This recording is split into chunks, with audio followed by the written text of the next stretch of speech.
This is the Lone Crater YouTube. We hope this video helps. You start by making the iPad and Zoom ready. Install the app, sign in, and grant microphone and speech permissions so captions can work. Once done, open iPad settings right arrow accessibility to enable voice-over or spoken content if you use speech feedback, and turn on magnifier for visual enlargement. Then launch Zoom and go to settings right arrow accessibility to enable auto-generated captions and set the accessibility shortcut. These steps let Zoom receive audio and present readable or spoken output immediately when you join a meeting. Once in a meeting, you control accessibility features from the In-Meeting menu. Tap More and choose Live Transcription or Closed Captions. If the host must enable captions, request it.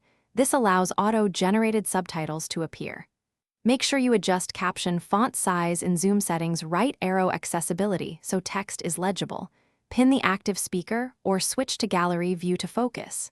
If you use VoiceOver, employ rotor gestures and 3-finger taps to move through participants, controls, and captions quickly without relying on visual targeting. To finish, verify everything works by testing captions and VoiceOver feedback. Ask a participant to speak or use your microphone and confirm the live transcript appears. If the host permits, save the transcript from the More menu so you have a record. For faster control, connect an external keyboard and use shortcuts to mute, toggle video, or turn captions on.